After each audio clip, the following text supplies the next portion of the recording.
remember the day Leonard Stern swept into Apex Solutions. It wasn't a quiet entrance, it was a full-blown production. Announced by a flurry of official-sounding emails trumpeting a new era of innovation at Apex. He strode onto the small stage in the main auditorium for the hastily convened all-hands meeting, a veritable embodiment of East Coast MBA polish. His suit was impeccably tailored, his watch gleamed expensively under the lights, and an almost palpable aura of unshakable, bordering on aggressive confidence radiated from his entire being. He looked like a man who believed he'd not only been handed the world on a silver platter but had also meticulously designed the platter himself. Probably during a breakfast meeting. And yet, as his resonant voice filled the room, I got the distinct and unsettling impression that he hadn't the faintest most elementary clue about what most of us in the technical trenches actually did day in and day out to keep Apex Solutions afloat.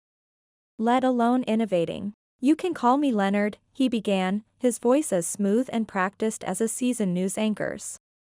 His smile wide but somehow missing any genuine warmth, never quite reaching those intensely calculating blue eyes. "But I generally prefer Mr. Stern in a professional context, if you please." A subtle, yet unmistakable, reminder of the new hierarchy, delivered right from the outset.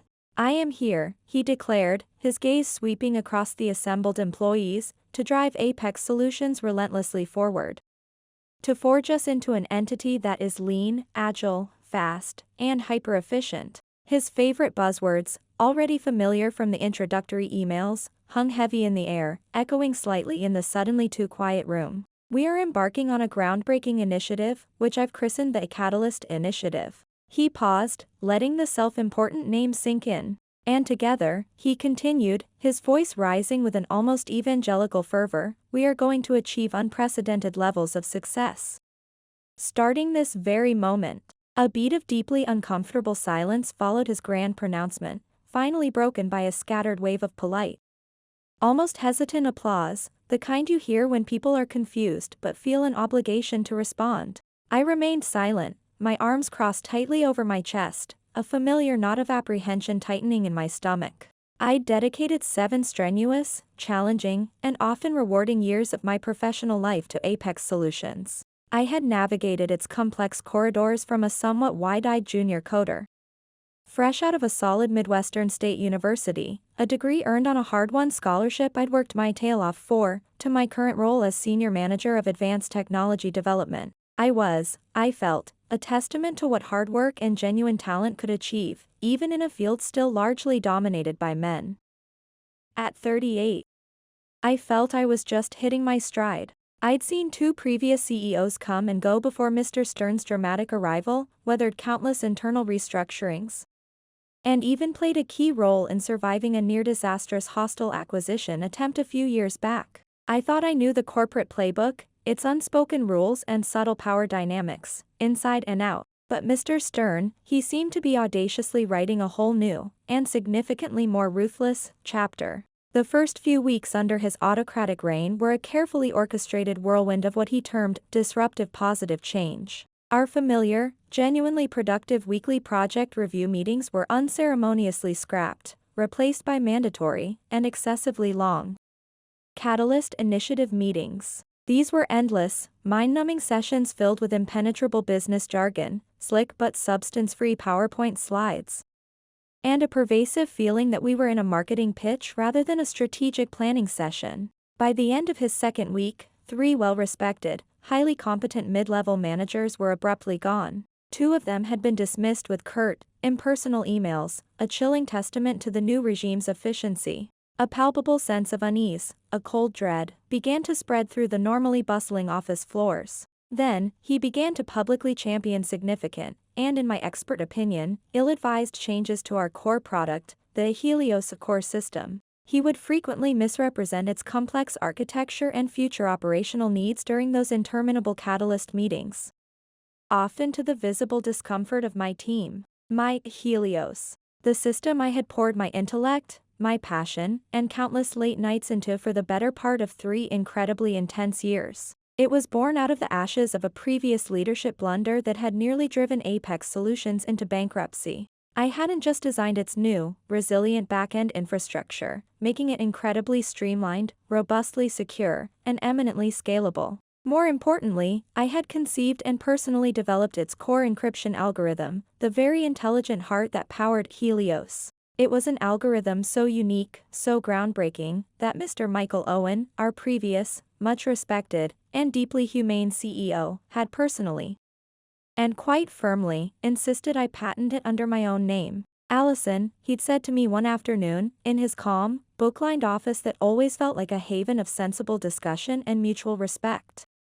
Your extraordinary talent is an invaluable asset to Apex, my dear. But you must always, always protect your intellectual property. It's your creation. If you ever decide to leave us, which I sincerely hope you won't, we'll be on our knees, begging you to consult. That patent, U.S. Patent 10X8YZ23B1, was not just a piece of paper, it was a crucial, legally binding clause embedded within my employment contract. It was a detail most executives, especially new ones fixated on making their mark quickly and loudly, rarely bothered to scrutinize with any real diligence. Mr. Stern, it was becoming painfully, abundantly clear, hadn't read much beyond the company's profit and loss statement and his own press clippings. Soon after his pronouncements about reimagining Helios, I was, in his words, realigned for optimal strategic impact. My spacious corner office, the one with the decent view of the city skyline that I'd earned through years of consistent high performance, was unceremoniously swapped for a significantly smaller, windowless room, tucked away in a forgotten, dimly lit corridor on a lower floor. My official title, Senior Manager of Advanced Technology Development, remained unchanged on paper, a hollow gesture. In reality, my direct involvement with, and authority over, the Helios core system was systematically, and very deliberately, diminished. He started referring to me in broader, company-wide meetings not by my actual title or acknowledging my expertise,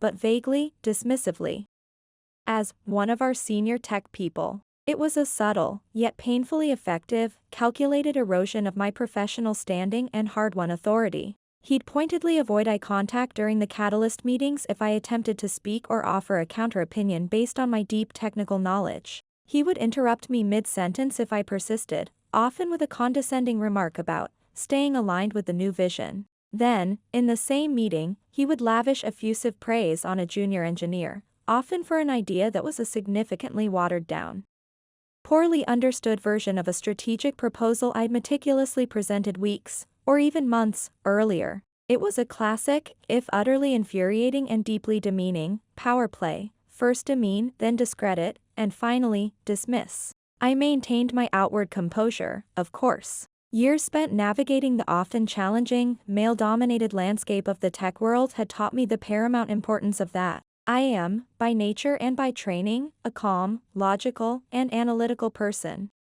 A product of my solid Midwestern upbringing and the countless thousands of hours I've spent patiently, methodically debugging complex code. But beneath that carefully maintained calm, a different kind of algorithm was beginning to run, one of cold, gathering fury. I started meticulously, almost obsessively, documenting everything. Every condescending email, every dismissive interaction, every misleading meeting note. Every single instance of him misrepresenting my foundational work on a Helios, or attempting to take undue credit for its unwavering stability and continued success. My digital trail of his incompetence and arrogance was growing daily. Then came that fateful Friday afternoon, about a month into Mr. Stern's disruptive tenure. The recycled air in my cramped, windowless little office felt even staler, more oppressive than usual. Mr. Stern didn't just stroll in, he appeared, a sudden, rather imposing figure completely filling the narrow doorway, casting a long shadow into my already dim workspace. He didn't lean casually, he stood ramrod straight, his hands clasped tightly behind his back, his eyes sweeping around my small, functional space with an expression that managed to mingle palpable disdain with something disturbingly akin to smug satisfaction. "Allison," he said, his voice devoid of any warmth or preamble, as sharp and cold as the October wind outside.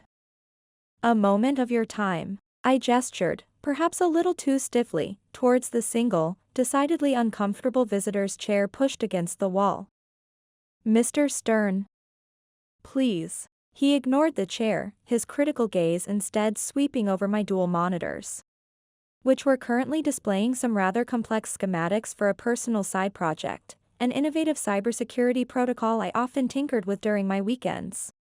It was a habit, a mental palate cleanser, from my younger, more carefree ethical hacking marathon days, a way to keep my skills razor sharp. "I'll be direct with you, Allison," he stated, that unsettlingly artificial smile firmly, almost rigidly, in place. It was the kind of brutal directness that men in positions of immense power often mistake for an admirable, decisive trait, when in reality, it's usually just a glaring lack of basic empathy and human decency. Apex Solutions, he announced, as if revealing a divine prophecy, is moving in a bold, transformative new direction. My heart rate, already slightly elevated by his unwelcome presence, picked up its pace significantly.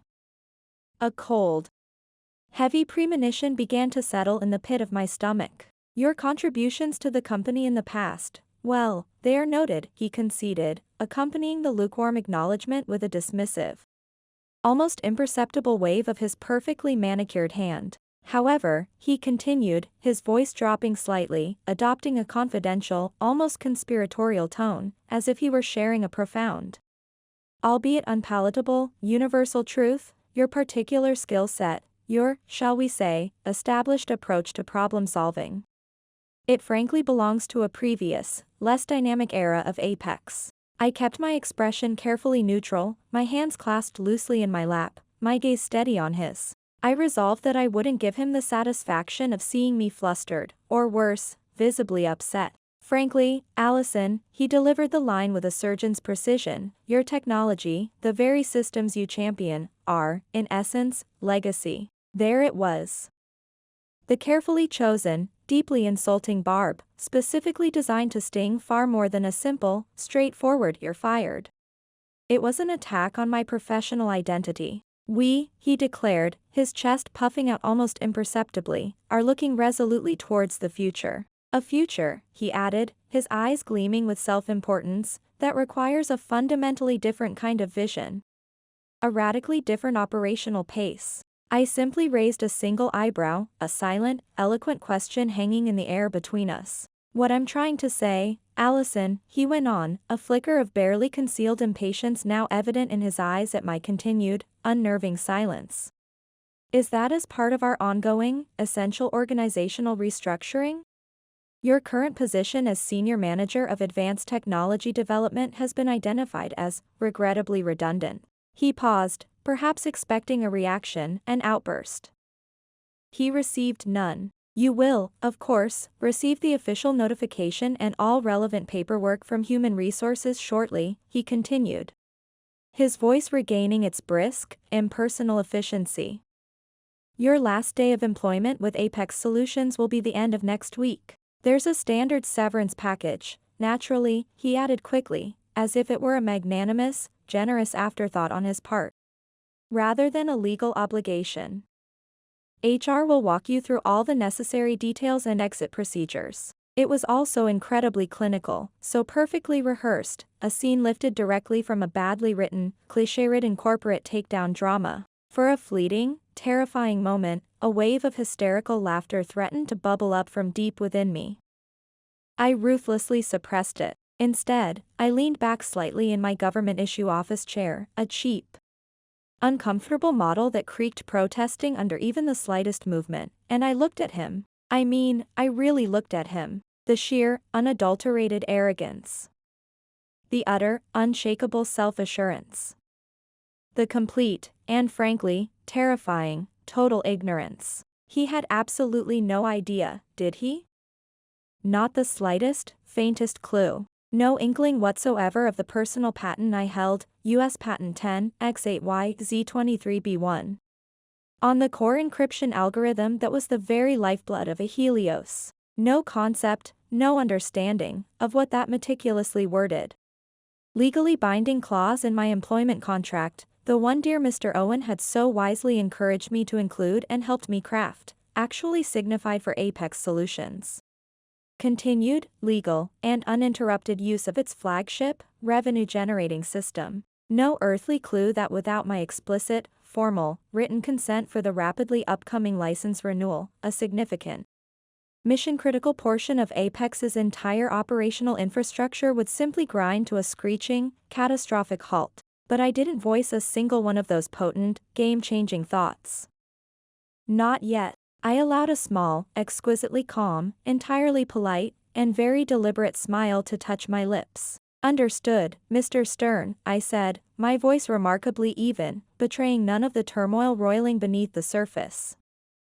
I rose slowly, gracefully from my chair. I didn't offer my hand. I knew, instinctively, that he wouldn't take it, that such a gesture would be rebuffed. He gave a curt, dismissive nod, already turning his attention away. Already mentally dismissing me from his sphere of concern, as he no doubt mentally moved on to his next catalyst agenda item. As he reached the doorway of my small office, he paused, one hand on the frame, and threw one last, gratuitous comment over his shoulder. It was a final, unnecessary twist of the knife he clearly believed he was wielding with such devastating, career-ending precision. "And Allison," he said, a smug, self-satisfied edge sharpening his voice. "Don't think for a single moment that Apex Solutions will spend another solitary dime on propping up outdated, legacy methodologies or, for that matter, on engineers who clearly peaked in their contributions several years ago." My polite, serene smile didn't waver. Not by a single, betraying millimeter. "Good luck with your future endeavors, Mr. Stern," I replied, my voice still honey-smooth. He hesitated for a fraction of a second, then, a flicker of something, confusion? Annoyance? Crossing his usually impassive face. Perhaps he was thrown by my unexpected composure, by the conspicuous lack of tears, or pleading, or righteous outrage he might have anticipated.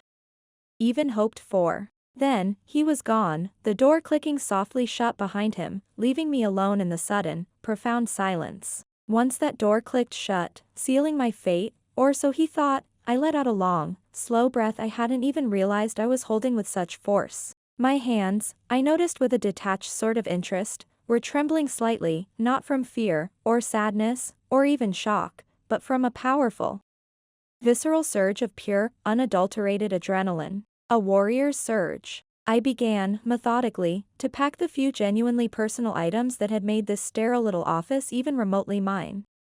A remarkably resilient little succulent plant that I'd somehow managed to keep alive for 5 long years. A framed photograph from a long-ago team-building event back when Mr. Owen was CEO, a visibly happier, more collaborative time, and a well-worn, dog-eared copy of Donald Knuth's The Art of Computer Programming, my personal Bible. Walking with deliberate, unhurried steps through the strangely muted, open-plan office space towards the main exit, a few heads, I noticed, cautiously turned in my direction. I saw the quick, averted gazes, the unmistakable flicker of shared embarrassment and discomfort in some eyes. Others, braver perhaps, or more sympathetic, offered small, almost imperceptible nods of solidarity. No one spoke a word to me. Not a single person. That's precisely how fear propagates, how it takes root and spreads in these kinds of high-pressure corporate environments, silently, insidiously. Like an invisible contagion. By the time I reached my car, parked in its usual spot in the echoing, subterranean parking garage, the slight trembling in my hands had completely subsided. It was replaced by a cold, hard, diamond-sharp resolve. I wasn't defeated. Far, far from it. In fact, a strange sense of liberation was beginning to dawn. I was, more than anything, intensely curious. How long, I found myself wondering with a grim sort of amusement, until they truly, deeply understood the monumental blunder they, or more accurately, he, had just committed. I had a pretty good, professionally educated idea, Monday morning. Bright and early. The weekend unfolded with the ominous, charged quiet of a slow-brewing electrical storm, a heavy, palpable stillness in the air, yet laced with an undercurrent of crackling static anticipation that was almost exhilarating. I didn't tell a single soul I'd been fired, that my 7 dedicated years at Apex Solutions were scheduled to unceremoniously, and unjustly, conclude at the end of the following week. Not my dear sister, who still lived back in our Midwestern hometown and always, lovingly, Worried that I worked far too hard and took too few vacations in the notoriously competitive, cutthroat coastal tech scene. Not even Sarah Jenkins, my closest friend within Apex and a valued confidant over in the marketing department. Sarah, bless her loyal heart, would have undoubtedly, and immediately, arrived at my apartment doorstep armed with a bottle of excellent Napa Valley red wine and a meticulously crafted 5-point strategic plan for righteous, and probably quite theatrical, vengeance. And most certainly not my ex-husband, whose bitter parting words several years ago had included the cutting accusations of me being far too intense, emotionally unavailable, and his personal favorite, irrevocably married to your damn algorithms. No, I needed this precious, uninterrupted time entirely for myself. For profound silence, for mental space, for cool, calculated, strategic perspective. Friday night, I found myself walking for what felt like miles, aimlessly, through the bustling, indifferent nightscape of the city. The autumn air crisp and refreshingly cool against my heated face. I walked past the warmly lit, inviting windows of cozy cafes, their cheerful patrons entirely oblivious to my internal turmoil, past the darkened, silent fronts of the independent bookstores I so love to browse in quieter, less fraught times. The distinct chill in the air was a surprisingly welcome distraction, effectively numbing the immediate, sharp sting of Mr. Stern's casual, arrogant betrayal. I wasn't truly mourning the loss of the job itself, I realized with sudden clarity. Not really. Apex Solutions, under Stern, was rapidly becoming a place I no longer recognized or respected.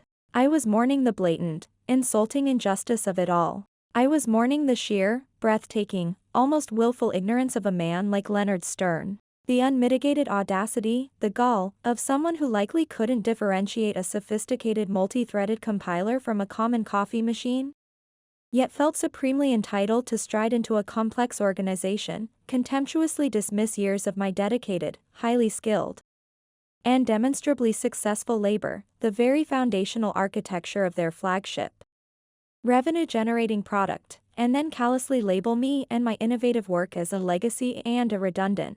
The bitter, undeniable fact that he had been subtly, yet consistently, attempting to take personal credit for Helios's remarkable stability and efficiency in his interminable Catalyst presentations only added more fuel to the quiet, controlled fire of indignation now simmering steadily within me. By Saturday morning, the initial wave of hurt and anger had largely burned away, leaving behind a sharp, diamond-hard, focused clarity.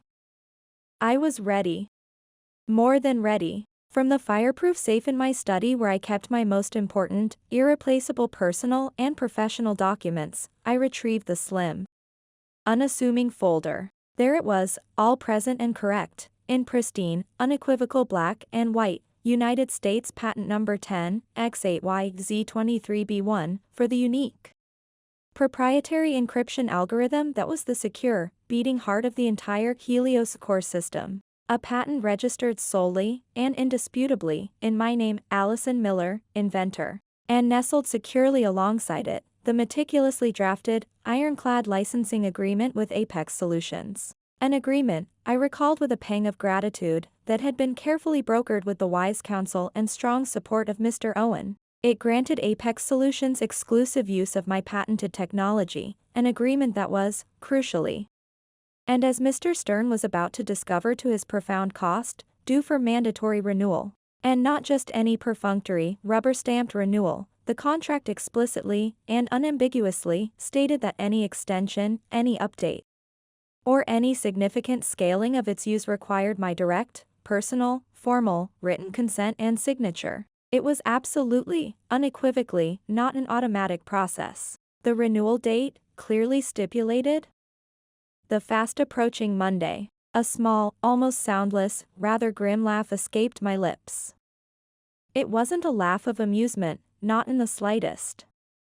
It was the universe, in its own mysterious way, handing me a perfectly timed, exquisitely crafted instrument of justice. I spent the remainder of that Saturday, and most of a focused, productive Sunday, drafting and meticulously redrafting the crucial communication.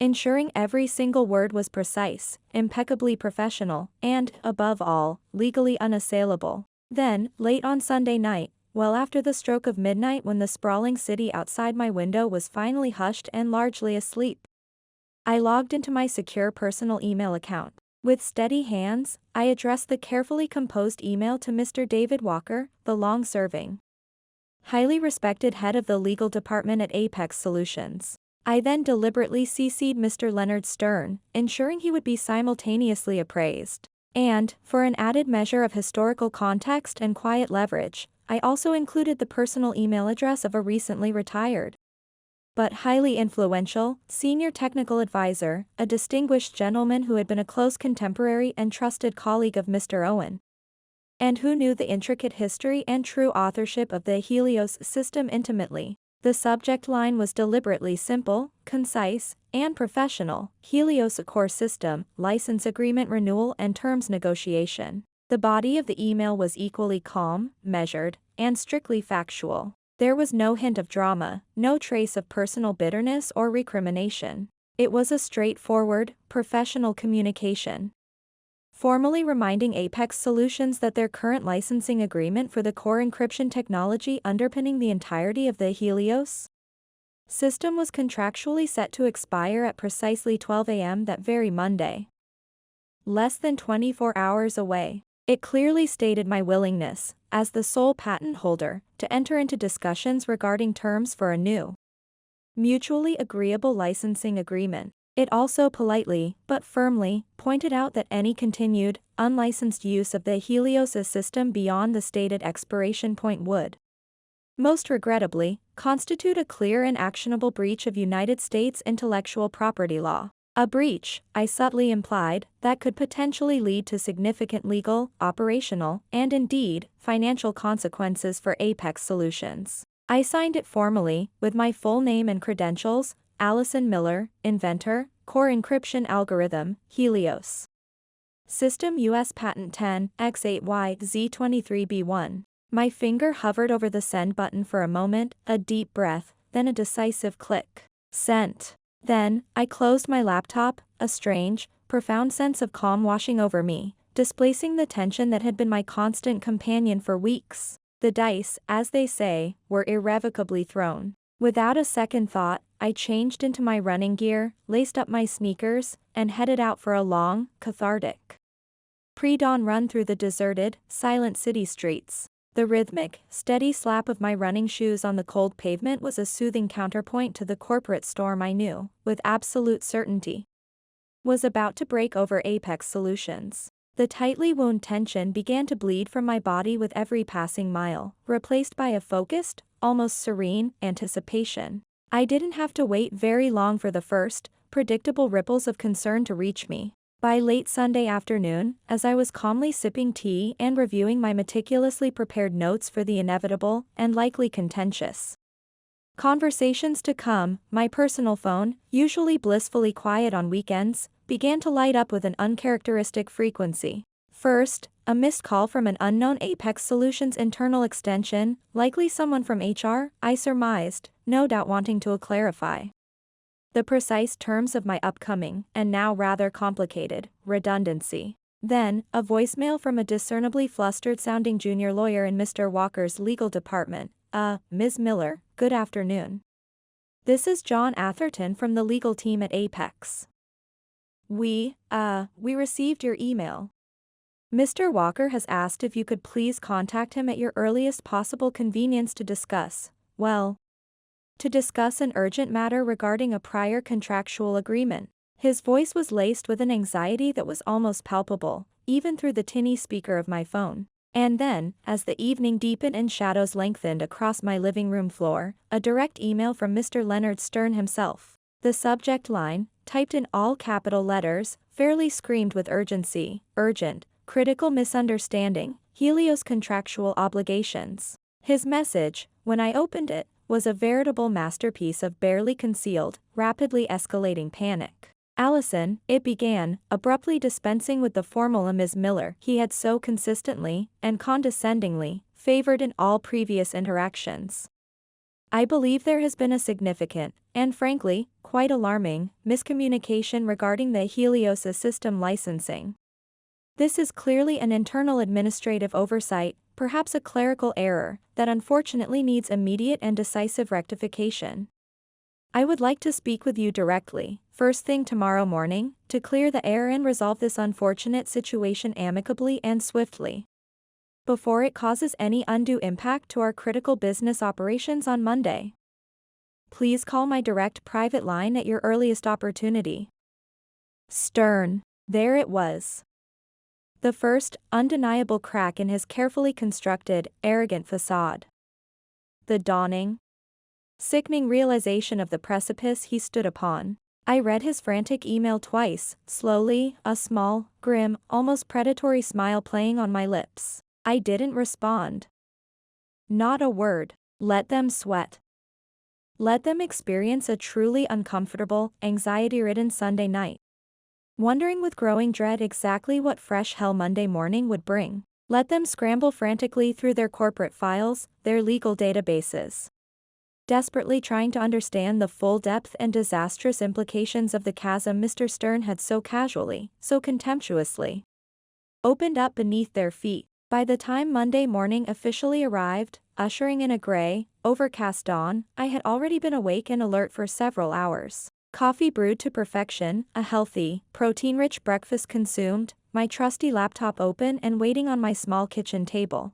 I was dressed not in my usual corporate armor, but in comfortable, well-worn leggings and an old, faded university hoodie, a relic from my undergraduate days. I sat calmly on my couch, one leg tucked beneath me, watching the digital minutes tick by with agonizing slowness on my phone's display. A sense of quiet, almost serene anticipation was building within me as the clock crept inexorably towards 8 a.m.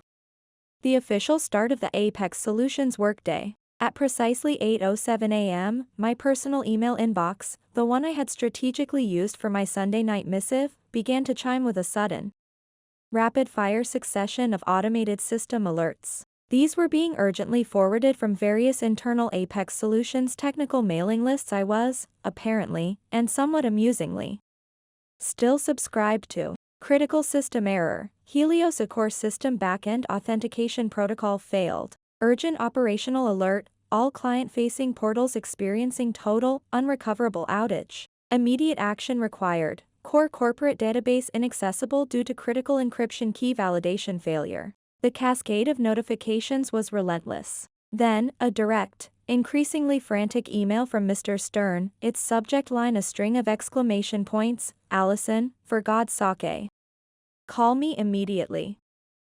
This is an unmitigated catastrophe. The entire system is down. A moment later, my phone buzzed insistently with an incoming chat message. It was Sarah Jenkins, my friend in marketing, and my informal eyes and ears within Apex. Her message, punctuated with wide-eyed emojis, was a breathless torrent. OMG, Allison. You are not going to believe this. The entire company is in absolute, total meltdown. Helios is completely, utterly down. I mean everything. Client services, internal databases. Even the damn coffee machine scheduling app is offline. LOL, okay, maybe not the coffee machine, but it feels pretty close. Stern is apparently having a full-blown, screaming, nuclear meltdown in his glass-walled office. The sound is carrying. Please, please. Please tell me this is your glorious, righteous masterpiece. Tell me you orchestrated this. I smiled, a genuine, unforced, deeply satisfied smile this time. Not out of malice, or a desire for petty revenge, but out of a profound, almost spiritual sense of clarity. This wasn't sabotage. I hadn't actively done anything to their systems, hadn't typed a single malicious line of code. This was simply the inevitable, logical, contractual consequence of their own ill-considered actions. This was what happened, what always happens eventually, when people in positions of immense power acted with such breathtaking, arrogant incompetence. When they casually dismissed invaluable expertise without even attempting to understand its true worth, and when they carelessly Contemptuously disregarded legally binding agreements. At precisely 8:31 a.m., my phone rang, the caller ID displaying Mr. Stern's direct private line. I let it ring 3 full times, took another calm, deliberate sip of my now lukewarm coffee, then answered. My voice a study in professional composure. Allison Miller speaking. Allison. Mr. Stern's voice crackled erratically through the speaker, a bizarre, unsettling overlay of forced, artificial calm stretched tautly. Almost to breaking point, over a deep, churning wellspring of pure, undiluted, existential panic. Thank God. Thank God you answered. We need to talk. Urgently. Right now. I'm listening, Mr. Stern, I replied, my tone perfectly even, coolly professional, betraying nothing of the triumph I felt. Look, Allison, there's clearly been a terrible, catastrophic misunderstanding about this whole patent situation with a Helios. A simple clerical error, perhaps, an unfortunate oversight in due diligence on our part during the recent leadership transition. I had absolutely no idea.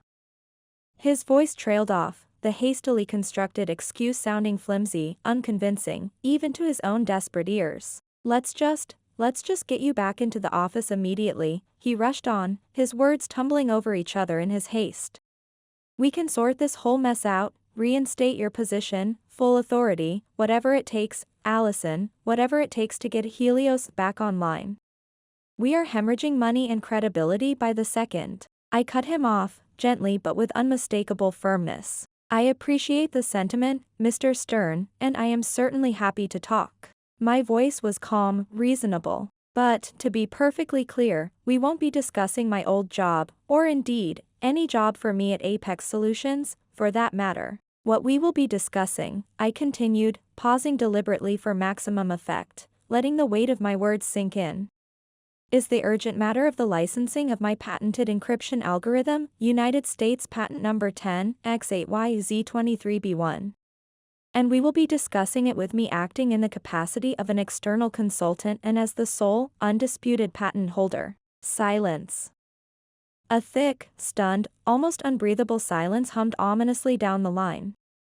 I could almost hear the frantic gears grinding to a halt in his usually overconfident head, the dawning, uncomprehending horror of his predicament. Allison, he said finally, his voice much lower now, all the previous bluster and manufactured authority completely gone, replaced by a desperate, almost wheedling, pleading tone that was frankly pathetic to hear. Let's try not to make this personal, shall we? This is, at its heart, a business issue, a contractual matter. Oh, I replied, allowing just a hint of sharpened steel, of long-suppressed indignation, to finally enter my voice. But it becomes deeply personal when one's dedicated work is contemptuously dismissed, their professional reputation unfairly tarnished, and their very livelihood threatened, wouldn't you agree, Mr. Stern? However, I conceded, my voice returning to its cool, businesslike register, the solution, as you so rightly point out, is indeed, and entirely, contractual. Then, before he could sputter out another word, another desperate plea or ill-conceived excuse, I calmly, and with immense satisfaction, ended the call. And just like that, with the simple press of a button, the real negotiations began. On my terms. On my turf. From my couch, I walked into the gleaming, opulent lobby of the Apex Solutions headquarters at precisely 9:12 a.m. that same Monday morning. I hadn't come through the discreet back employee entrance I'd used for 7 years, but strode confidently through the imposing front lobby, a space usually reserved for important clients and visiting dignitaries. The sharp, decisive click of my heels echoed across the polished marble floor, a crisp, unfamiliar sound to my own ears after years of habitually slipping in, almost unnoticed, with a reusable travel mug of coffee in one hand and a heavy laptop bag slung over my shoulder. This wasn't a return to work, it was a reintroduction. A statement. The young receptionist at the massive, intimidating front desk blinked in surprise, her eyes widening slightly as she recognized me. Ms. Miller, she stammered, a flicker of confusion, and perhaps a little fear, in her expression. She'd clearly heard the office gossip. I offered her a small, reassuring smile. A genuine one. Good morning, I said calmly. I have a 9:15 meeting with Mr. Walker and the legal department. She nodded quickly, her professional composure visibly rattled, clearly unsure of the protocols for this unprecedented situation. And fumbled slightly as she picked up the telephone handset. Her hand, I noticed, trembled just slightly as she dialed the extension for the legal floor. I could almost physically feel the subtle, yet palpable, energy in the normally bustling lobby shift and recalibrate around me. The way hushed conversations paused abruptly mid-sentence, the quick, surreptitious glances from employees pretending not to look but clearly intrigued by my unexpected presence. Please take the express elevator to the 7th floor, Ms. Miller, she said, her voice a little breathless after her brief, whispered call. They are expecting you. As I stepped into the plush, wood-paneled elevator and the polished steel doors slid silently closed, I caught my reflection in the mirrored panel. Confident, composed, unshaken. That was the image I projected. But beneath that carefully constructed surface, my heart was thudding a steady, powerful rhythm against my ribs, not with fear or anxiety, but with an intense, laser-like focus. I had spent the entire weekend meticulously preparing for this very moment, for these crucial negotiations. Not just to defend my work, my intellectual property, but to definitively and irrevocably define my true value to this company. A value they were about to learn the hard way. When I entered the hushed, intimidating legal conference room on the 7th floor, the atmosphere was palpably cautious. Thick with unspoken tension. Mr. David Walker, the company's long-standing general counsel, a man known for his unflappable demeanor and sharp legal mind, stood up respectfully to greet me. He was flanked by 2 other senior members of the internal legal team, their faces carefully neutral, and a senior external advisor I vaguely recognized from an old, complicated merger negotiation years ago. Mr. Leonard Stern, I noted with a grim sense of satisfaction, was conspicuously absent. I chose a seat at the far end of the long, polished mahogany table, deliberately creating a small distance. Let them come to me. Allison, Mr. Walker began, his voice smooth, professional, but with an undercurrent of seriousness that was impossible to miss. We appreciate you coming in on such short notice, especially under these circumstances. We sincerely want to get ahead of this situation and resolve things as amicably and efficiently as possible, of course. I met his gaze directly, my own expression calm and unreadable. I'm all for clean, amicable resolutions, Mr. Walker, I replied, my voice even and firm. I assume you and your team have now had the opportunity to thoroughly review the specifics of the licensing agreement for the Helios Core System Encryption Algorithm, U.S. Patent 10X8YZ23B1. He nodded slowly, his expression unchanging. We have, Allison. We have indeed. And I pressed gently. Your claims, as outlined in your email, are entirely valid, he conceded, without hesitation. The system patent for the core encryption algorithm is, as you stated, registered solely under your name.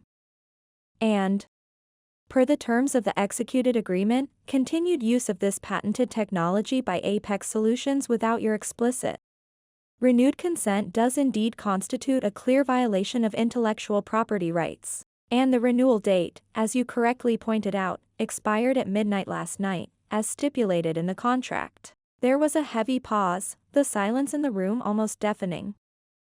The 2 junior lawyers exchanged uneasy glances. Then, Mr. Walker leaned forward slightly in his chair, his hands clasped on the table before him. To that end, Allison, he said, his tone carefully conciliatory, we would like to propose a retroactive licensing extension. Say, for 1 year. Under the existing terms and conditions, ensuring full, uninterrupted operational access for Apex. I allowed a small, almost imperceptible smile to touch my lips. It was not a smile of agreement. That particular proposal, Mr. Walker, I stated calmly but unequivocally, will not work for me. A low, collective murmur, quickly suppressed, passed around the room. The external advisor scribbled something rapidly in a leather-bound notebook. I am not here today to simply return to the same terms, the same undervalued arrangement, I continued, my voice still calm. but now with an added edge of steel. I am here to renegotiate, fairly and equitably, based on the current reality of the situation. Apex Solutions is currently experiencing significant operational downtime, correct? They hesitated, a flicker of discomfort in Mr. Walker's eyes. I've been informed by reliable sources, I pressed on, that this downtime is currently affecting all client-facing platforms, all internal reporting systems, and even critical developer access to essential tools and databases. Mr. Walker finally gave a curt, reluctant nod. Yes. That is an accurate assessment of the current operational status. Good, I said, my voice brisk and businesslike. Then, let's talk numbers, shall we? I am proposing a new licensing fee of $1.2 million for the next 12 months of usage. This would be for a non-exclusive license, renewable on a quarterly basis, with full system support and any necessary updates provided either directly through me or through a specialized consulting team that I personally approve and vet. Furthermore, I added, my gaze sweeping across their stunned faces, I require a clear, unambiguous public acknowledgement of my patent and my role as the inventor and architect of the Helios core system in all relevant internal and external company documentation and product materials. It wasn't a bluff. It was a carefully calculated, market-aligned figure, based on the Helios system's critical importance, its extensive reach, and its undeniable impact on Apex's bottom line. The profound, shocked silence that filled the room told me everything I needed to know. They hadn't expected me to walk in so thoroughly prepared, so resolute, so clearly understanding my leverage. Not like this. One of the junior legal associates, a young woman, cleared her throat nervously. Ms. Miller, that represents a very significant increase from the previous licensing arrangement. I met her gaze, my expression unwavering. It is reflective of true value, Ms. Davies. Something this company, under its current leadership, seems to have forgotten how to accurately measure or appropriately recognize. Mr. Walker leaned back slowly in his large leather chair, his fingers steepled, his expression thoughtful, calculating. We will, of course, need to take this proposal to the board, Allison, he said finally. I understand, I replied simply. I'll wait. But just so you are all perfectly clear, I added, my voice dropping to a more serious, almost warning tone, each hour of further delay, each moment the Helios system remains offline, directly and negatively impacts client trust, your company's hard-earned reputation, and, I would imagine, your stock trajectory. I would strongly advise moving with considerable alacrity. They didn't argue the point. They knew I was right. At 10:03 a.m., as I waited in a small, sterile anteroom just outside the main conference room, nursing a bottle of lukewarm water and with my phone prudently switched to silent, I spotted him. Mr. Stern. He was pacing agitatedly up and down the glass-walled hallway just beyond my temporary refuge, gesticulating wildly as he spoke into his phone. His face a mask of barely suppressed fury and anxiety. He hadn't seen me yet, tucked away as I was. When his gaze finally, accidentally, fell upon me, his florid expression froze mid-rant. Then, it shifted rapidly, first through a brief flicker of utter confusion, then to something else entirely, a dawning, horrified recognition. He ended his call abruptly and walked towards me, his usual confident, almost arrogant stride noticeably slower now, more deliberate, almost hesitant. His movements tightly controlled. Allison, he said, his voice strained, forced into a semblance of civility that fooled no one. I didn't expect you'd actually come in person today. No, Mr. Stern, I replied evenly, my own voice a stark contrast to his barely concealed agitation. You clearly didn't expect a great many things. Did you? Look, I think this entire situation has gone much too far, he started, thrusting his hands deep into his expensive trouser pockets, attempting a posture of casual, unconcerned nonchalance that was utterly unconvincing. We really should have had a proper conversation, you and I, before all these lawyers got involved. This is just messy. A conversation? I raised a perfectly sculpted eyebrow. You mean, perhaps, a conversation before you summarily fired me without cause, Mr. Stern? His jaw tightened, a muscle pulsing angrily. That decision, as I may have mentioned, was based on incomplete information. A temporary misunderstanding of the broader strategic picture. No, I said, rising slowly from my chair to meet him at eye level, my voice cold and clear. That decision, Mr. Stern, was based on ego. Pure, unadulterated, and ultimately, self-destructive ego.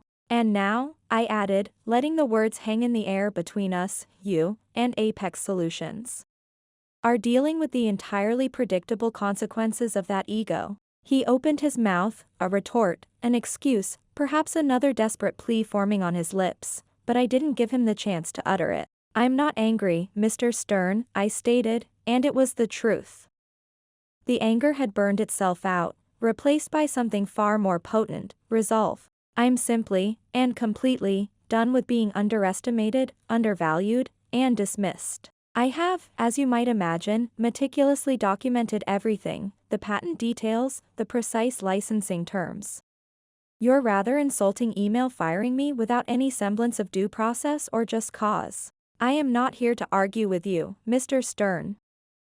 I am here to negotiate a fair and equitable resolution. If you genuinely want to salvage this deal for Apex, and perhaps, just perhaps, your own rapidly deteriorating job security, I would strongly advise you to step back and let Mr. Walker and his legal team do their work without further interference. His jaw tensed even further, his eyes narrowing with a frustration he could no longer fully conceal.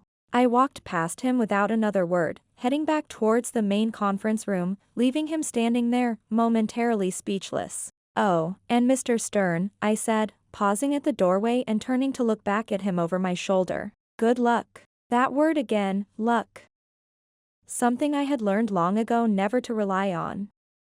I made my own. By high noon, the large conference room was full once again. Only this time, the energy in the room was markedly different, palpably tighter, sharper, charged with a nervous, almost desperate tension. The full board hadn't physically joined the meeting, but I could distinctly feel their formidable presence looming unseen. Their influence hanging heavy behind every carefully chosen word the beleaguered legal team spoke. The stakes had clearly, and dramatically, shifted. What Mr. Stern had initially, and foolishly, dismissed as a mere miscommunication or a clerical error, had now rapidly escalated into a full-blown legal crisis, complete with crippling operational fallout and deeply concerning stockholder implications. I didn't flinch. I held my ground, my composure unwavering. Mr. Walker, the general counsel, sat directly across the polished table from me. He looked discernibly less polished, less composed than he had just a few hours earlier. His expensive silk tie was slightly loosened. His jaw visibly clenched, the strain showing in the faint lines around his eyes. We have reviewed your comprehensive proposal, Allison, he began, his voice carefully measured, each word seemingly weighed for its precise impact. And while we find the financial terms you've outlined to be somewhat aggressive, accurate, I corrected him calmly, but firmly, my gaze unwavering.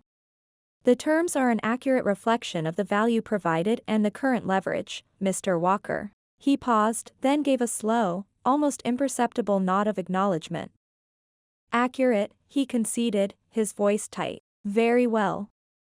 We are prepared, on behalf of the board, to accept the proposed licensing rate. A collective, almost inaudible sigh of relief seemed to pass through his legal team. With a caveat, however, he added quickly, his eyes meeting mine. We propose a 6-month initial contract term, renewable quarterly thereafter, as you suggested. And regarding the public acknowledgement.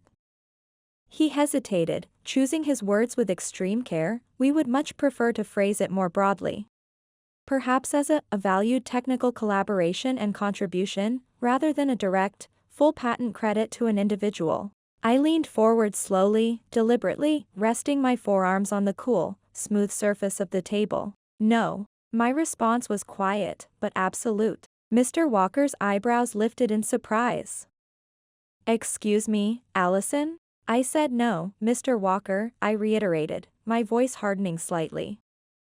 I want it stated clearly, unequivocally, and publicly, Helios core system. including its foundational encryption algorithm, designed and patented by Allison Miller. There will be no spin, no sanitized corporate language, no weasel words to obscure the truth. This company, Apex Solutions, has successfully run on my architecture, on my intellectual property, for the past several years.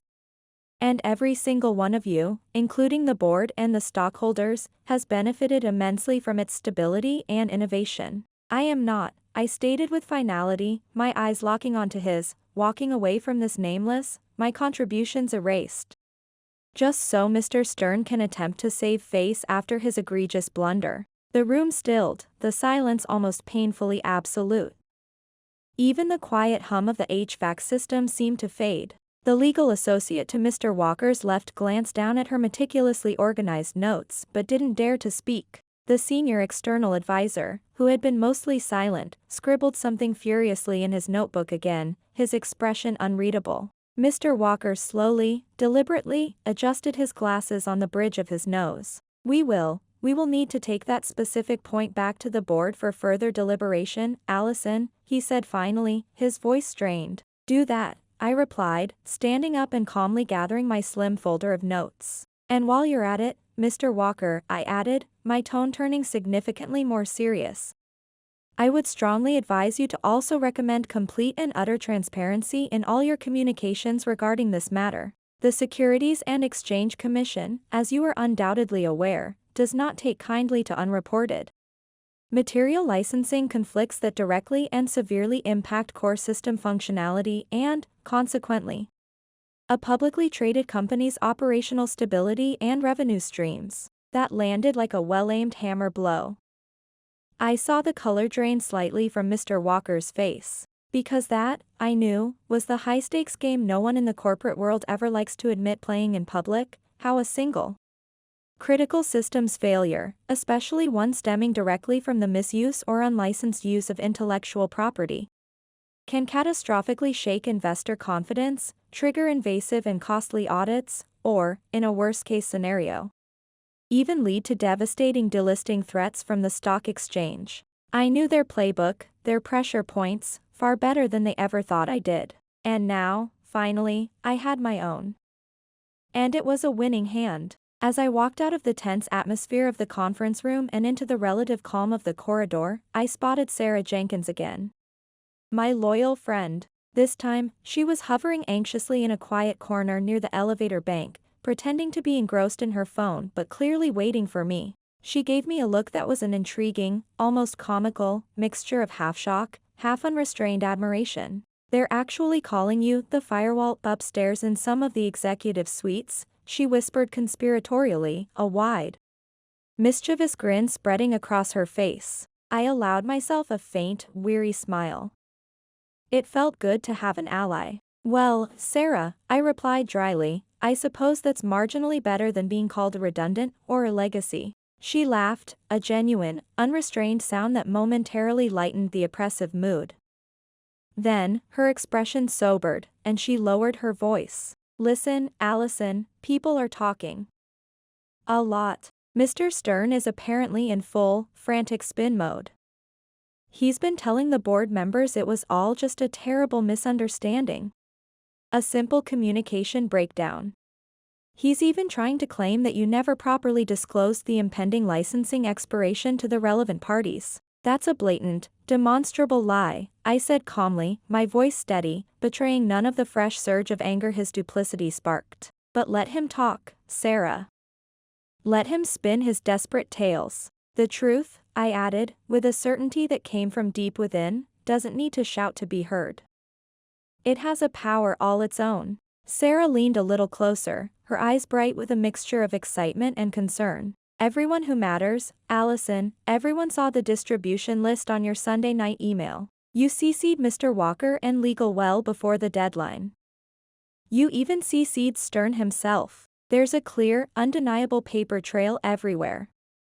The evidence is irrefutable. The interns, she added, her grin returning, are already whispering about it in the break rooms and on Slack like it's the next Watergate scandal. You're a legend. I didn't reply right away, though her words brought a fleeting moment of grim satisfaction. My mind, ever analytical, was already moving ahead, calculating the next necessary steps, preparing for the second wave of engagement. Because simply reclaiming control of my intellectual property, as crucial as that was, wasn't enough. Not nearly enough. I wanted accountability. True, meaningful, and very public accountability. The next morning, with a renewed sense of purpose, I sent a carefully crafted follow-up email. This time, it was not addressed to Mr. Walker or the legal department, and certainly not to Mr. Stern. Instead, I sent it directly to Mr. James Harrison, the highly respected chairman of the board of Apex Solutions. Using a private email address I had quietly and presciently kept from an old, successful cross-departmental initiative we had collaborated on several years prior, during Mr. Owen's tenure. The subject line was short, professional, and to the point: Helios Core System Licensing, Required Public Statement, and Current Leadership Conduct. The body of the email was respectful, concise, and rigorously factual. I knew Mr. Harrison appreciated brevity and clarity. I briefly outlined the critical scope and operational necessity of my patented Helios encryption algorithm. I provided a clear, chronological timeline of my unjust termination and the subsequent licensing conflict, including copies of all relevant correspondence. I highlighted Mr. Stern's demonstrably reckless decision to fire a key systems architect, myself, without even a cursory review of the company's existing internal IP obligations and contractual commitments related to my patent. And, crucially, I exposed the demonstrably false and self-serving narrative he was now desperately attempting to push to the board to cover his own incompetence. I closed my email with a single, simple, yet powerful question. One designed to resonate with Mr. Harrison's well-known commitment to corporate governance and shareholder value. Mr. Harrison, if this is an example of how Mr. Stern handles critical internal resources and vital intellectual property, how then do you and the rest of the board reasonably expect him to effectively manage Apex's relationships with external partners, key vendors, or, indeed, stringent regulatory bodies? By that afternoon, the response came, not directly from Mr. Harrison himself, but from a senior board liaison, a Ms. Albright, whose name I recognized as a no-nonsense, highly efficient operator. Her email was commendably prompt and professional. Ms. Miller, thank you for your email to Mr. Harrison and for the clarity and professionalism you have demonstrated throughout this unfortunate and regrettable situation. Please know that the Board of Directors takes this matter with the utmost seriousness. We will be conducting a thorough internal review of the situation immediately, with all the documentation and evidence you have so diligently provided. In the meantime, the email continued, and this was the crucial part: we fully support the revised licensing arrangement for the Helios Core System, and we expect it to be formally finalized with you, under the terms you have most recently proposed, including the public acknowledgement, within the next 48 business hours. We sincerely regret, the email concluded, that the company's current executive leadership did not recognize your significant contributions and the critical importance of your intellectual property much sooner. I stared at the message on my screen for a long moment, letting the words sink in. Then, I leaned back slowly in my chair, a profound sense of relief washing over me. It wasn't the full public apology from Stern I had initially demanded, not yet anyway. But it was a clear, undeniable, and highly significant shift, not just in the narrative surrounding these events, but, more importantly, in the fundamental power dynamic between myself and Apex Solutions. The tide had well and truly turned. Later that night, as I was trying to unwind with a book, I received another urgent message from Sarah Jenkins. Sarah, Allison, you will not believe this. Stern is absolutely freaking out, losing his mind. The entire board is apparently meeting for an emergency session early tomorrow morning. His executive assistant let slip to a friend in HR that he's been frantically calling in every favor he's ever owed, desperately trying to control the story, to spin this his way. I typed back my reply slowly, thoughtfully, a calm certainty settling over me. Let him try, Sarah. Let him spin all he wants. I've got the truth, the facts, and a meticulously documented paper trail longer and far more substantial than his entire resume. The next day, I knew, would be about far more than just finalizing a lucrative license deal. It would be a reckoning. The Apex Solutions board convened at 9 a.m. sharp on a tense Wednesday morning. The very air in the financial district seemed to crackle with anticipation. By 9:23 a.m., I was officially looped into their deliberations. Not by a flustered Mr. Stern, not by a cautious Mr. Walker from legal, but by the chairman of the board, Mr. James Harrison himself. The email he sent to my personal account was admirably brief, yet its tone was crystal clear, resonating with authority and a newfound respect. Ms. Miller, the board requests your presence. Please join us for a closed executive session at 11 a.m. today. Your unique insight and first-hand perspective will be invaluable to our ongoing discussion and decision-making process. That word again, invaluable. Just a few short weeks ago, in the eyes of Apex's CEO, I was incompetent, legacy, redundant. Now, to the board of directors, I was invaluable. The profound, almost whiplash-inducing irony would have been darkly funny if it weren't so deeply, and depressingly, revealing about the often fickle nature of corporate valuation. At precisely 10:55 a.m., I stepped out of the elevator and entered the exclusive executive boardroom on the top floor of the towering Apex Solutions building. It was an inner sanctum, a room I'd only ever stepped foot into once before, many years ago, when I was a much younger, more nervous engineer, presenting a complex system upgrade roadmap alongside the then CEO, Mr. Owen. Back then, I had stood respectfully in the corner, mostly unnoticed, speaking only when spoken to. Today, I walked with calm, unhurried steps straight to the polished mahogany table and took the chair that had clearly, and deliberately, been reserved for me, directly opposite Mr. Harrison. There was no hesitation, no doubt. Mr. Stern was already seated on the opposite side of the vast table, his arms crossed tightly over his chest. His expensive smartphone placed face down on the gleaming wood like a prop he wasn't currently allowed to touch. His usually impeccable tie was, I noted with some satisfaction, slightly askew.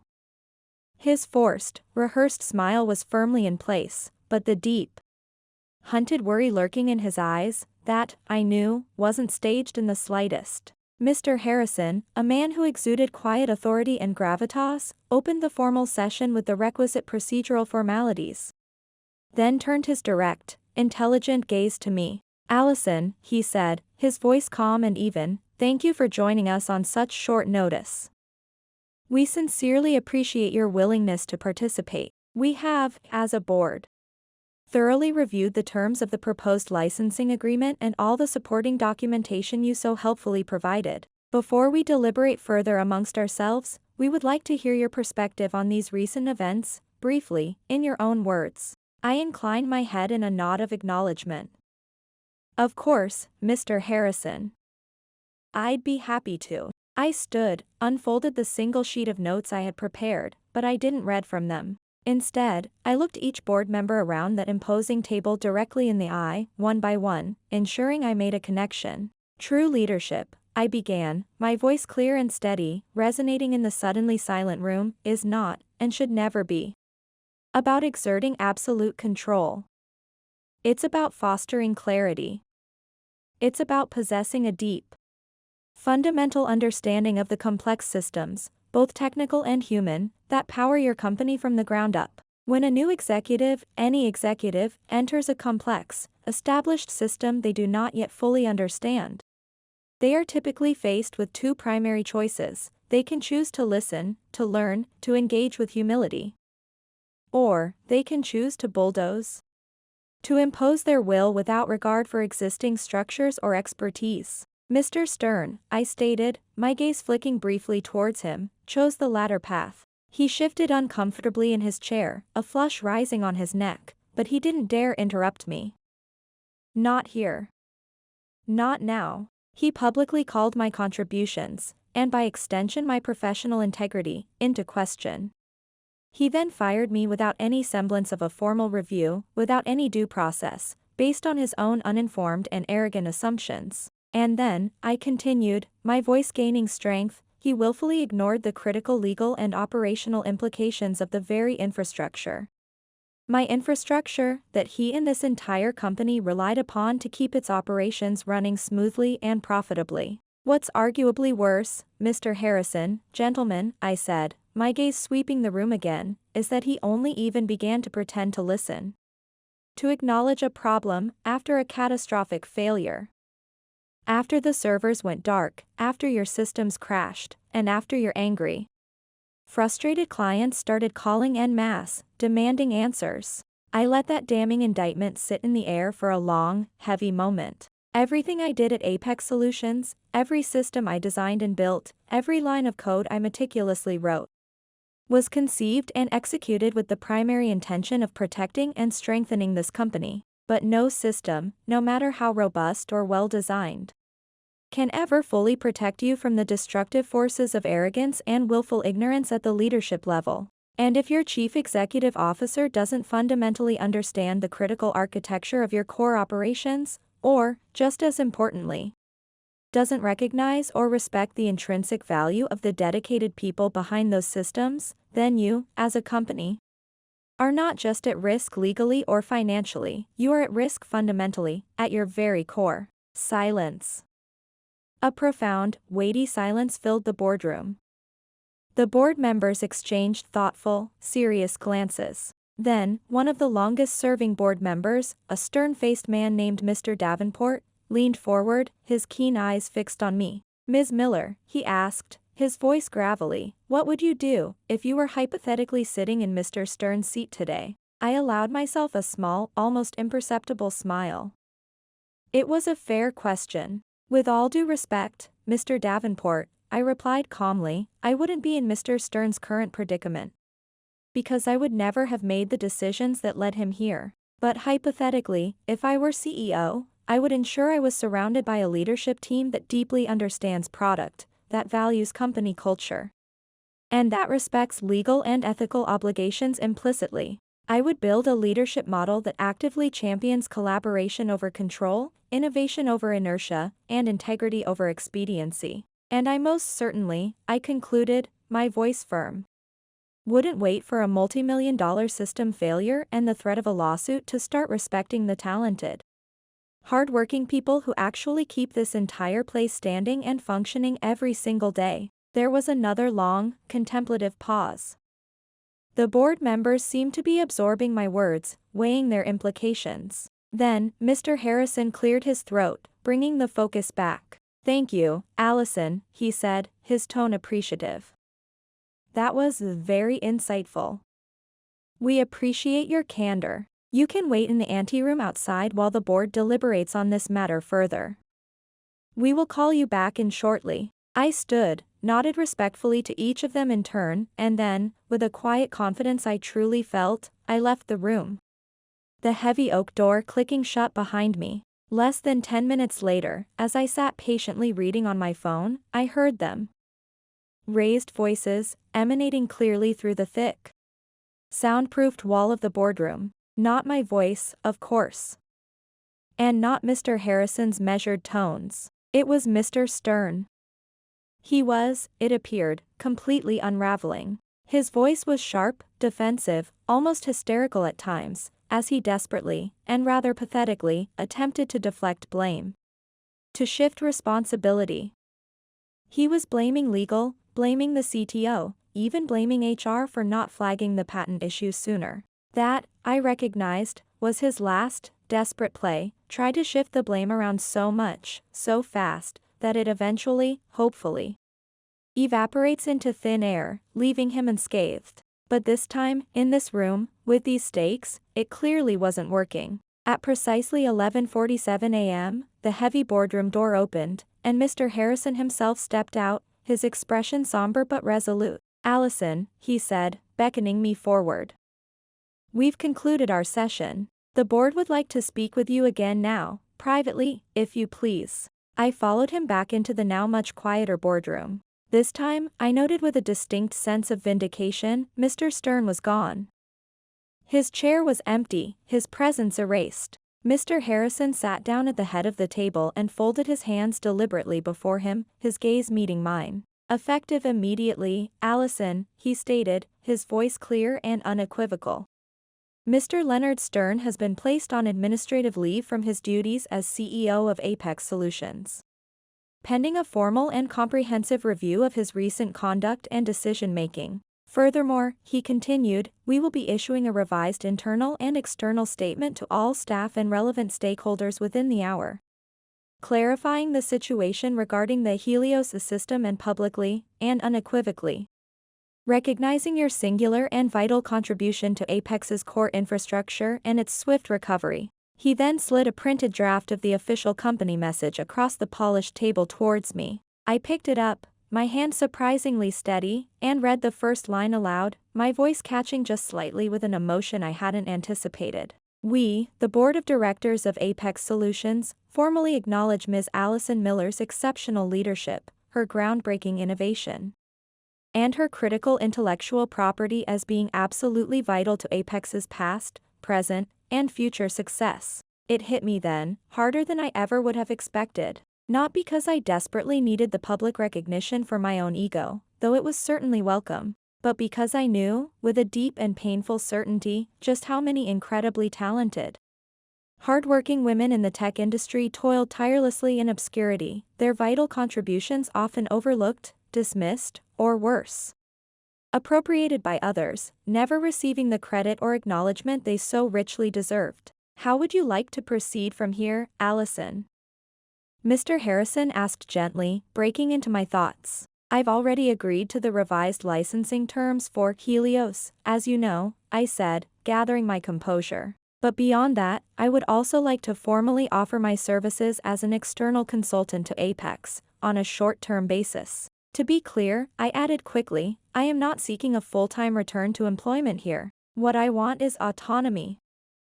And I want to leverage my expertise to help you and the board build robust, transparent protections and systems so that a situation like this kind of egregious oversight and undervaluation of critical talent, never, ever happens to anyone else at Apex Solutions again. He nodded slowly, a thoughtful expression on his face. That is a most commendable and constructive offer, Allison. Consider it done. We would be grateful for your guidance. I stood, a sense of closure, of a battle hard fought and justly won, settling over me. As I turned to leave the boardroom, Mr. Harrison spoke my name again, his voice softer now. Allison. I paused at the door. Yes, Mr. Harrison? You didn't just protect your system, your invention, he said, his gaze direct and sincere. You may very well have saved this company from a far worse fate today. I allowed myself a small, soft nod of acknowledgement. I knew he was right. I know. As I walked out of that boardroom and into the bright corridor, the immense weight that had clung to me like a suffocating shroud for days, for weeks, finally began to lift. Not all at once, in a sudden rush, but in pieces, like shedding heavy, unnecessary armor I no longer needed to wear. In the hallway, just by the elevators, Sarah Jenkins was waiting, her face alight with an almost unbearable curiosity. He's gone, isn't he? She whispered excitedly, her eyes wide. Stern. Is he really gone? I smiled, a genuine, tired, but deeply satisfied smile. Suspended, Sarah. Placed on administrative leave, for now. And you? She pressed, her gaze searching mine. What about you, Allison? I looked down the long corridor, towards the distant glass walls of the department, the floor I used to work on. The place where my ideas had once flourished. Me? I said, a new sense of purpose, of exciting, uncharted possibilities, dawning within me. I'm just getting started. The official internal announcement from the board of directors went live on the company intranet at 2:03 p.m. that Friday afternoon. Its wording was direct, unambiguous, and left no room for misinterpretation. Effective immediately, Mr. Leonard Stern has been placed on administrative leave from his position as Chief Executive Officer, pending a full and thorough investigation by the board into recent management decisions, including, but not limited to, termination procedures and contractual oversight related to key intellectual property. Apex Solutions also wishes to formally and publicly acknowledge Ms. Allison Miller as the sole architect and inventor of our Helios Core Systems Foundational Encryption Technology. Her patent, U.S. Patent 10X8YZ23B1, and the associated licensing terms are now, and will henceforth be, an integral part of our official operating agreement and strategic technology roadmap. We, the board, are immensely grateful for her continued partnership, her invaluable expertise, and her exemplary leadership through this challenging transitional period. The message, though couched in standard corporate language, was simple enough on its surface. But inside the walls of Apex Solutions, it hit with the force and impact of a sudden, unexpected thunderclap. By the time I finally left the Apex building late that afternoon, the oppressive, fearful silence that had recently permeated the hallways had subtly, yet discernibly, transformed. It was now punctuated by cautious, tentative smiles, by quick, respectful nods of acknowledgement, by murmured, almost shy, "Congrats, Allison," from colleagues and even some senior managers who hadn't dared to make direct eye contact with me in weeks. It wasn't vindication I had been seeking, not primarily. It was acknowledgement. Fair, honest, public acknowledgement of my work and its value. And more than that, even more than personal recognition, it was about fostering meaningful, lasting change within the organization. The following Monday, I met with Mr. Walker and the legal team again. This time, however, the atmosphere was entirely different. I was not there as a crisis point, a problem to be managed, but as a respected, valued consultant, an agent of positive change. I proposed a new, comprehensive framework, a robust internal system designed to safeguard and properly incentivize internal innovations, and, just as importantly, to protect employees from potential leadership malpractice or arbitrary, unjust decisions in the future. My proposal included several key pillars: mandatory automatic IP contract reviews and verifications during all senior leadership transitions, a secure, anonymous whistleblower reporting channel tied directly to board oversight, bypassing potentially compromised internal hierarchies, and a dedicated mentorship program specifically for junior engineers, particularly women and underrepresented minorities, focused on fostering a strong sense of ownership, ensuring proper credit attribution for their work, and empowering them to confidently set and maintain healthy professional boundaries. I didn't want to just walk away from Apex with a personal win and a lucrative consulting contract. I wanted to leave something tangible, something valuable and enduring, behind. Within a remarkably short week, the terms of my consulting agreement were finalized and signed. I would stay on with Apex Solutions for a period of 90 days, focusing on helping to stabilize the Helios system post-crisis, ensuring a smooth operational transition, and meticulously preparing and training the next lead architect designated to take over its ongoing development and maintenance. My terms, my pace, my autonomy. People, colleagues I had known for years, still asked me frequently, with genuine hope in their voices, if I was considering coming back to Apex full-time. The answer, though delivered politely, was always, unequivocally, no. Because even though I had once deeply loved the challenging, innovative work I did there, the company, under Mr. Stern, had changed in ways I found unacceptable.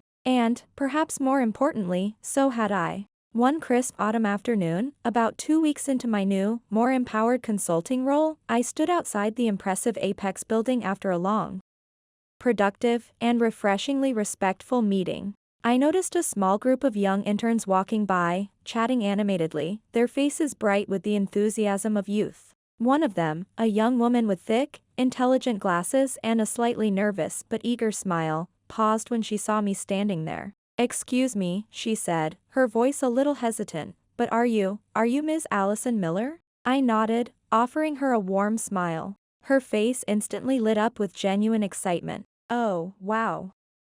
I just wanted to say thank you, Ms. Miller," she stammered, clearly a little starstruck. "What you did, what happened, it's kind of legendary around here now.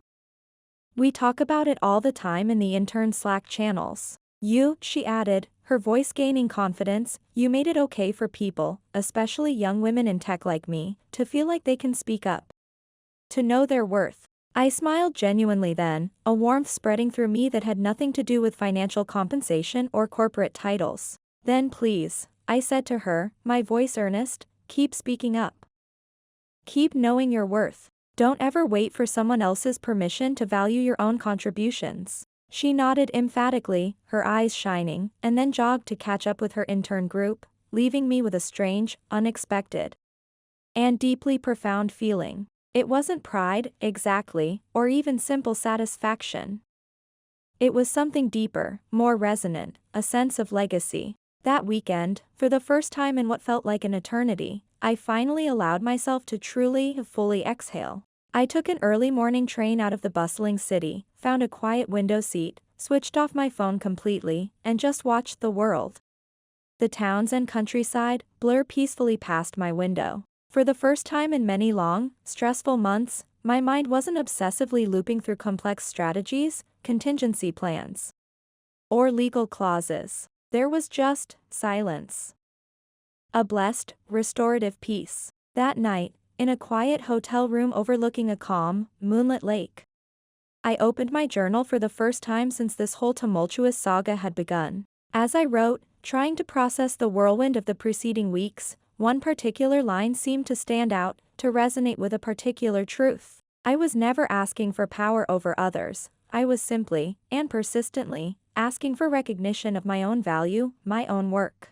And when they proved incapable or unwilling to grant me that basic professional courtesy, that fundamental respect, I realized I had to stop begging for a seat at their table. Instead, I wrote, a sense of quiet triumph filling me, I decided to build my own. In the weeks and months that followed, news and information continued to trickle out from within the walls of Apex Solutions. Mr. Stern's administrative leave, as many had predicted, eventually became permanent. The official corporate language cited irreconcilable leadership differences and a fundamental misalignment with the board's strategic vision.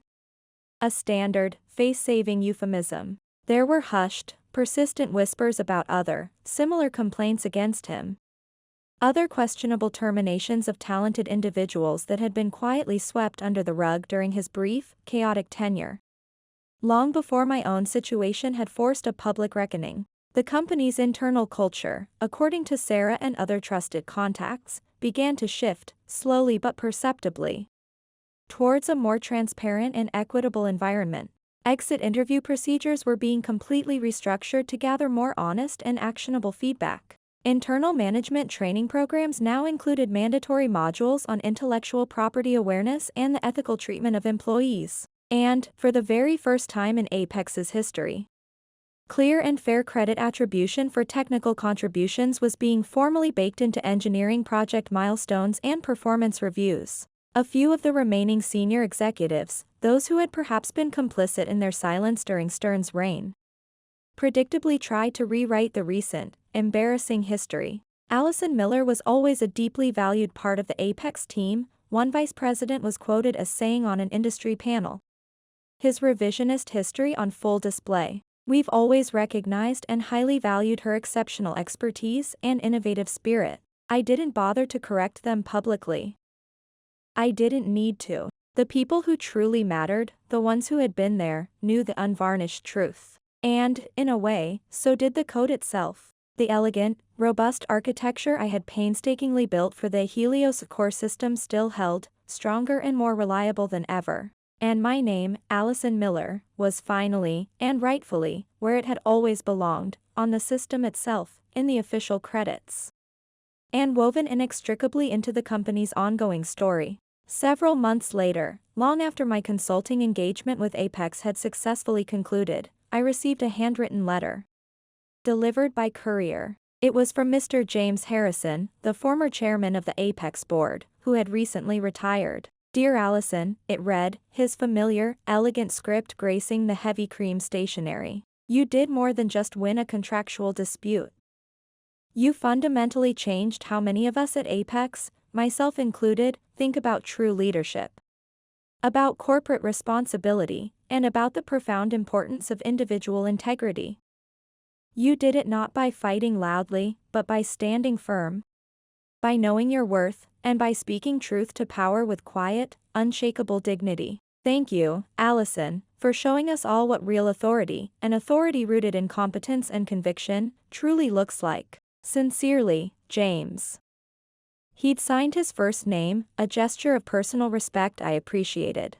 I carefully folded the letter and kept it in the very same antique wooden box where I had once, with a heavy heart, stored my severance papers from Apex Solutions. It served as a powerful, tangible reminder of where I had started, the challenges I had overcome, and, most importantly, where I had steadfastly refused to let my story end. Today, I lead my own successful and rapidly growing technology consulting firm, Miller Innovations. I work with companies, large and small, who genuinely want more than just flashy, superficial leadership. They are seeking sustainable, ethical systems and truly empowered, engaged people. I choose my clients with extreme care and diligence. I set my own boundaries, both professional and personal, with unapologetic clarity. And I never, ever sign anything, no matter how seemingly innocuous, without first reading every single line of the fine print, probably twice. Because in the end, this story, my story, wasn't ever really about revenge,